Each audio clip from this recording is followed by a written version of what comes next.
BFM Business présente Edwige Chevrillon, la grande interview. Bonsoir à tous, bienvenue dans la grande interview. On va essayer de comprendre ce qui se passe du côté des agriculteurs. Est-ce que ces blocages sont justifiés? Justement, on en parle avec quelqu'un qui revient de ces blocages. Bonsoir Nicolas Chaban. Bonsoir. Merci d'être avec nous, fondateur de C'est qui le patron? J'ai envie de dire maintenant vous êtes devenu une star. Vous étiez, c'est vrai qu'on vous voit partout. C'est à vous demander si vous n'êtes pas en train de prendre la place des autres leaders syndicaux, mais on reviendra sur ce point-là. Puisque vous revenez de ces blocages, donc d'abord ça veut dire ces barrages, merci d'être là parce que je pense que ça a été un peu compliqué. C'est quoi l'ambiance? C'est quoi c'est tendu? C'est extrêmement tendu? C'est bon enfant? Le premier mot qui me vient, c'est déterminé. Il y a une vraie gravité. À la fois, ils sont tous très très fiers. J'ai pu discuter avec beaucoup d'entre eux. Ils sont très fiers de leur métier. J'ai vu où ce soir tous allaient dormir dans un fond de camion ouvert. Il faut se rendre compte que c'est pas facile leur vie tous les jours, mais c'est clair. Mais ce blocage, c'est très compliqué pour eux. Mais est-ce le blocage est très compliqué pour eux?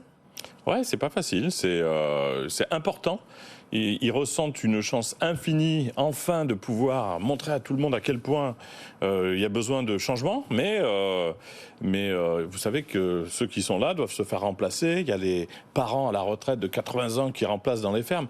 Ils sont ultra fragiles dans leur métier de tous les jours, et il faut en plus qu'ils viennent manifester. Oui, mais j'ai employé le mot, Nicolas Chaban, justifié pour une raison précise. C'est en fait, il y a eu les propositions qui ont été faites donc par Gabriel Attal, qui quand même, malgré son discours de politique générale qu'il doit préparer, demain c'est quand même un exercice pas simple pour un Premier ministre, il a été sur place, il a été les rencontrer, il a fait des propositions en disant bien, évidemment, ce ne sont pas les dernières.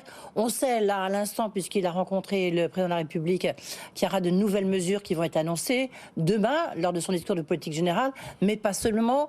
Il y a un Conseil européen où Emmanuel Macron va parler à Ursula von der Leyen des difficultés des agriculteurs. C'est quelque chose qu'on voit un peu partout en Europe, sur la question des jachères. J'ai envie de dire, au moins, vous auriez pu lever les barrages le temps de ce calendrier quand même très serré.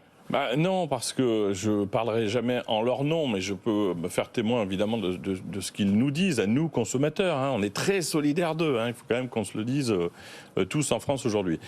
Quand depuis 40 ans, tu as une vie très compliquée, tu gagnes pas ta vie, tu ne t'en sors pas, tu signales en douceur, parce que c'est pas les plus virulents, vous les avez rarement vus dans la rue, que tu mérites quand même juste de vivre de ton métier, et que rien ne se passe, et qu'il y a un mois et demi, les vœux présidentiels ne parlent pas d'agriculture et de ce problème.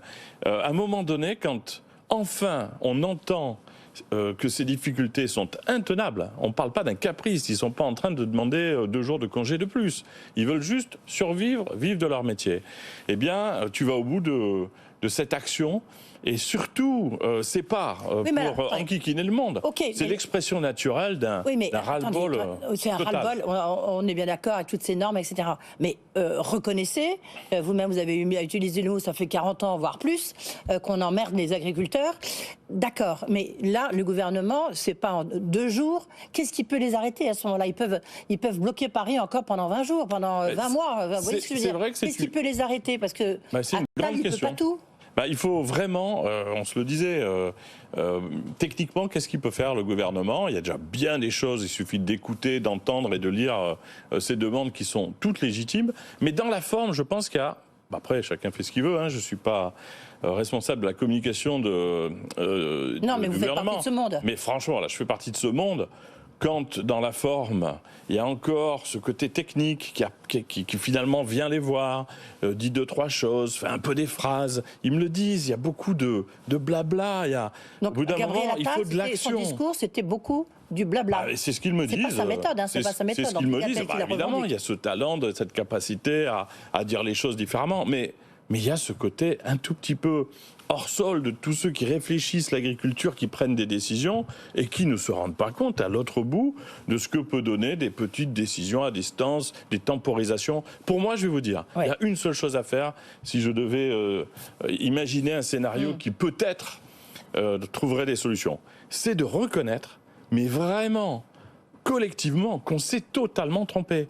Mais évidemment, le monde politique, mais tout le monde, les distributeurs, les fabricants, on découvre que des gens à nos portes qui nous nourrissent sont dans une situation mais quasiment inextricable. Donc qu'est-ce qu'on fait dans ce cas-là? Il faut retrouver de la confiance, il faut leur dire, écoutez, il n'y a rien de plus important que vous nous nourrissez, on repart de zéro. Le Premier ministre, et encore une fois, je ne fais pas le porte-parole du Premier ministre, c'est juste pour essayer de comprendre qu'est-ce qui peut arrêter cette colère. Lorsqu'il dit, je mets l'agriculture au-dessus de tout. Oui, c'est quoi d'autre? Quand j'ai entendu cette phrase, je me suis dit, ça débute bien, et c'est plutôt quelque chose de très positif, mais ensuite... Mettre au-dessus de tout l'agriculture, c'est se réveiller un lundi matin et dire, écoutez, on s'est trompé, on repart de zéro, on reprend chaque point, vous nous faites des demandes, et en fait, on ne négocie pas avec des gens qui nous nourrissent. On va tout faire, mais vraiment d'urgence, pour déjà que vous vous sentiez entendu. Sinon, c'est une forme de gestion face à des demandes de solutions finalement partielles. Et quand tu es agriculteur, quand tu gagnes pas ta vie, quand tu gagnes 300 € par mois, quand tu bosses 7 jours sur 7, tu as envie d'autres signaux. Pardonnez-moi, c'est qu'il y a de tout, parce que le revenu médian des agriculteurs, c'est pas 300, c'est plus de 1 000 €. Donc, c'est qu'il y a des céréaliers. Et puis, il y a l'agriculteur qui fait de l'élevage du porc, l'élevage, il y a le producteur de lait. Une précision, il y a 50 000 € annoncés de revenus d'un couple d'agriculteurs en France annuels, mais les 2/3 sont portés par généralement le conjoint qui travaille et qui permet à la famille de se nourrir. Non mais franchement, c'est pas une revendication. On découvre, soyons humbles et même bienveillants. Les gens qui nous nourrissent ne s'en sortent pas ou pas assez. Oui, non mais bien sûr. Vous vous rendez compte, se nourrir, c'est de la nourriture à nos portes. Il me semble que tu en fais plus qu'une priorité verbale. Humblement, tu te remets en situation de te dire on s'est trompé. C'est pas grave de se tromper. Si à un moment donné on trouve des solutions, c'est pas très grave. Et si surtout on se met intellectuellement à en trouver. Et là, tu écoutes, tu vas sur le terrain, effectivement, tu mets des bottes, tu vis aux côtés de ces agriculteurs et tu fais ce qu'ils te demandent. C'est un peu ce qu'ils ont essayé de faire, mais lorsque le président de la FNSEA dit il y a 184 propositions et c'est tout ou rien. Alors, c'est peut-être, oui... C'est un peu compliqué, vous voyez, quand vous êtes politique... Mais le tout ou rien, pour moi, c'est une erreur parce qu'il y a un côté négo, c'est tout ou rien. Non, il faut peut-être, avec encore une fois, un peu plus de mesures à tous les niveaux. Dire, écoutez, désolé, on s'est tous trompés. Le réveil, c'est 185 points à changer. Voilà. OK. On s'en est pas forcément tous rendu compte, on démarre aujourd'hui. Et là, on reconstruit dans une notion de confiance, et à un moment donné, on se donne le temps d'avancer.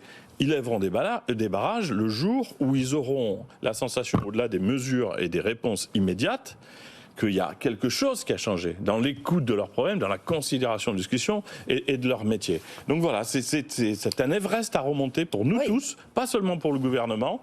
Et dans ces cas-là, face à des gens, encore une fois, qui nourrissent et nos familles et nous-mêmes, il faut qu'on ait beaucoup d'humilité, beaucoup plus que certainement tout le monde en a aujourd'hui. Donc, j'ai envie de dire, on n'est pas sorti de l'auberge, parce que dans tout ce que vous dites, il n'y a rien, vous voyez, il n'y a rien de palpable. Il faut qu'on se mette autour d'une table. Et encore une autour d'une table. Non, mais il y a des mesures concrètes. Qui se parlent tout le temps. Je ne reliste pas et qui déjà soulageraient terriblement. Alors, de nouvelles mesures. Vous, quelles sont les mesures que vous appelez de vos voeux, Nicolas Chabanne, demain? Évidemment, ces contraintes, c'est pareil. Là, c'est un logiciel à changer. Quand on sait qu'ils font 2-3 heures par jour pour aller faire des paperasses, des documentations. Oui, ça, il l'a dit. OK. Ça, stop. Et ça veut dire que ceux qui le font, ils doivent changer leur logiciel ou changer de métier. À un moment donné, ils doivent se dire, attends, on va faciliter les choses. Ensuite, il y a toute la série de mesures que vous connaissez, mais il y en a une qui est très, très, très fragile aujourd'hui, c'est la rémunération. Comment on fait pour que ces familles qui produisent tous les jours de quoi nous nourrir vivent de leur métier? Là, il y a un rôle clair du consommateur. Non pas pour tout payer à la place des autres acteurs, on ne doit pas tout payer, mais pour arbitrer, pour mettre une pression positive et bienveillante sur les fabricants, les distributeurs, en leur disant, écoutez, si vous nous faites des produits où on est certain, en le voyant clairement, que le producteur gagne sa vie et que nous, consommateurs, on n'est pas... C'est ce que vous faites avec vos briques de lait, les fameuses briques de lait. Voilà, on le fait avec Séguil Patron, mais je peux vous parler de quelque chose qui est une jolie histoire aussi, si on a encore un peu de temps. On a créé un sondage parce qu'on voulait comprendre si, comme nous, on est 16 millions d'acheteurs des produits, on est 13 000 dans la COP. Mais tous les Français pensent quoi? Est-ce que la coopérative, ouais. Est-ce que vous rendez compte, comme nous, qu'on risque un jour de manquer de nourriture française? On se dit 20% vont dire oui.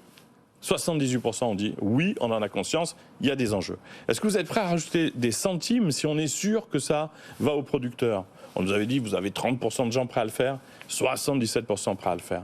Et là, on a fait naître, pour illustrer la question, un tout petit picto, tout simple, fait par les équipes Bravo en 2 heures. Je rémunère au juste prix mon producteur. Je ne sais pas si on le verra. Je rémunère au juste prix mon producteur. Et en dessous, et c'est très important, vérifié par les consos. Ce picto débarque sur les réseaux, tout le monde nous appelle en disant « ça, c'est ce qui manque aujourd'hui dans les rayons ». Mais comment vérifier par les consos? Comment je peux vérifier si ça, le litre de lait que je vous ai acheté, eh bien ça va bien au producteur? Ça marche très bien depuis 8 ans. Ça peut paraître pour tous les grands acteurs experts, mon Dieu, les consos, on ne peut pas s'appuyer sur eux. Bah si, regardez, on a fait, nous, cette démarche. Et ça marche comment? Je reprends ce picto. Il y a un produit, des endives, dans le Nord. Il y a un exemple qui est en train de se préciser. Le producteur vient voir le magasin. Il lui dit, j'ai besoin de 2,40 €. Pas 1,20 €. OK. Le magasin dit oui. Et il y a un consommateur, comme on le fait dans la boucle. Très bien. Vous êtes heureux, monsieur, à 2,40 €? Oui. Le magasin, bon, je ne le mets pas à 7 €, je vais le mettre à 3,60 €. Enfin, quelque chose de raisonnable. Tout ça, ça se discute avec un consommateur représentant des autres dans ce moment-là. Très bien. Une fois que ça s'est fait, on a la possibilité de dire ce produit aide le producteur et il est raisonnable, cohérent dans son prix final. C'est là où apparaît, comme dans Ce qui le patron, prix voté, conseillé par nous les consommateurs. Pourquoi ça change tout? Parce que 3 mois après, le même consommateur local près de ce producteur pourra l'appeler en disant « ça va toujours bien sur le prix? Pas de souci, ok ». Et c'est comme ça qu'on va pouvoir ramener dans les rayons des produits qui protègent les producteurs et qui nous protègent, nous, consommateurs, de prix délirants ou incompréhensibles. Parce que la transparence, c'est l'avenir d'une meilleure répartition de la valeur. Donc voilà, c'est très simple. On dit humblement tout ça parce qu'il y a urgence, on essaie de trouver des solutions. Alors, il faut qu'on se mobilise tous. Nicolas Chaban, on voit que vous êtes très très engagé en plus sur ça. On n'a pas encore très bien compris où est la petite étincelle. Qu'est-ce qui fait qu'on peut sortir de cette crise? J'imagine que vous n'avez pas non plus une baguette magique. Cela dit, qui est responsable de cette situation? On a compris, les politiques, les décideurs, les différents ministres, les premiers ministres, les présidents, etc. La grande distribution, est-ce que vous les clouez au pilori? Parce que là, c'est la fin des négos. Le mercredi prochain, donc après-demain, qui est responsable? Moi, j'arrive pas à savoir où sont les marges, qui s'en met pas plein les poches, parce que de toute manière, c'est des marges toujours assez faibles. Mais qui est responsable? Tous les acteurs, vraiment, sont responsables. Je vais vous dire pourquoi. Parce que tu as une famille qui s'appelle les producteurs. Ce sont des gens qui ne disent pas grand-chose. Ils souffrent, c'est presque un peu séculaire. C'est-à-dire qu'il y a une notion de « c'est pas facile, mais bon, on espère que ça va s'arranger ». Et qu'est-ce qui se passe? On va le refaire, le schéma, vous le connaissez par cœur. Je suis un distributeur, j'ai mon voisin qui est lui-même distributeur, il baisse le prix, je le baisse. Voilà. À un moment donné, cette pression du prix bas fait que... Sollicité par les Français aussi. Non. Mais si, regardez les parts de marché que prend Michel-Édouard Leclerc, enfin les centres Leclerc. Parce que justement, ils sont sur les prix bas. Sondage BFM TV, il y en a 53% des Français qui disent oui, je comprends très bien. Effectivement, il faut soutenir les producteurs. Puis en même temps, il y en a un tiers qui dit moi je suis désolé, je ne peux pas les acheter. Alors, le tiers, quand je dis non, c'est pour dire pas tous les Français. Il y a une responsabilité. Pendant 40 ans, on s'est dit le prix bas, seule boussole. On envoie tout en bas, et donc la surface molle, les producteurs, évidemment, ils sont dans d'immenses difficultés. Non, 4 € de plus par an pour sauver des producteurs de lait. On n'est quand même pas 1% de Français à pouvoir le faire. Donc, il faut que des produits solidaires des producteurs soient clairement identifiés en rayon pour que la part de ceux qui peuvent le faire, au moins puissent le faire. Rendez-vous compte qu'aujourd'hui, dans un rayon, dans un magasin, vous avez 20 000 produits. Dites-moi combien de produits vous garantissent qu'en l'achetant, vous redonnez le sourire au producteur. Oui, mais en même temps, on voit bien que les Français vont quand même vers les prix les plus bas. Alors, toute une famille de gens qu'on n'oubliera jamais ne peuvent pas faire autrement et il faut penser à eux et trouver des solutions. Mais tous ceux qui peuvent rajouter quelques centimes, un seul exemple sur les barrages tout à l'heure de l'A4, un producteur, Benoît, producteur d'œufs, on fait une petite vidéo explicative et je lui dis mais qu'est-ce qui te manque alors sur des œufs bio pour vivre de ton métier?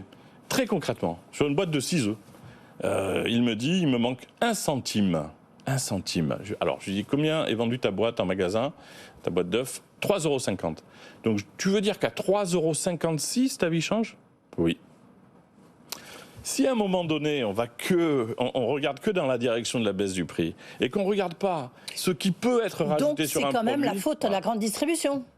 Non, c'est la faute de l'ensemble des acteurs. Et là, tout le monde va se réveiller. Je pense vraiment que là, il n'y a plus personne qui peut se dire ça. C'est sûr que maintenant, on ne les voit plus. Le tour de magie ne continuera pas. On a une responsabilité collective. C'est là où il y a un bel arbitrage à faire au niveau du gouvernement en disant on repart d'une feuille quasiment blanche.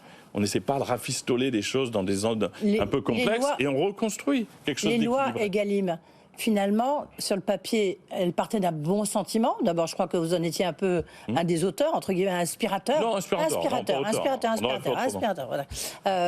Et on voit un peu le résultat. Pour l'instant, ça ne sert pas à grand-chose. Ça illustre tout ce qu'on se dit. Voilà une loi qui est très intéressante sur le papier. Repartir de ce qu'il faut aux producteurs, rendre absolument inattaquable cette partie et remonter par au-dessus les marges et faire en sorte que c'est le système de C'est qui le patron. Ils se sont inspirés de C'est qui le patron. Mais on leur a dit attention, il faut que le prix annoncé comme étant le bon pour le producteur, ce soit tous les producteurs individuellement qui le disent. Il ne faut pas que ce soit quelqu'un qui, au nom des producteurs, détermine ce prix. C'est des petites choses à régler. Et là, mettez dans ces réunions, je vous le dis en une seconde, Madame Dupont, Monsieur Durand, nous les consommateurs. Quand la grande marque nous dira, ou dira dans cette réunion, bon, je ne peux pas faire ce prix-là, on baisse, le producteur, tu auras ça. On va lever la main en disant, attendez, excusez-moi, mais vous faites ça avec notre argent, donc vous n'allez pas faire ça. Vous allez protéger ce producteur, sinon on n'achètera plus vos produits. C'est le succès de C'est qui le patron. Allez, en conclusion, mouillez-vous. Demain, ou en sortant d'ici, le Premier ministre vous appelle et vous dit, donne-moi une mesure à prendre qui permettrait de débloquer la situation.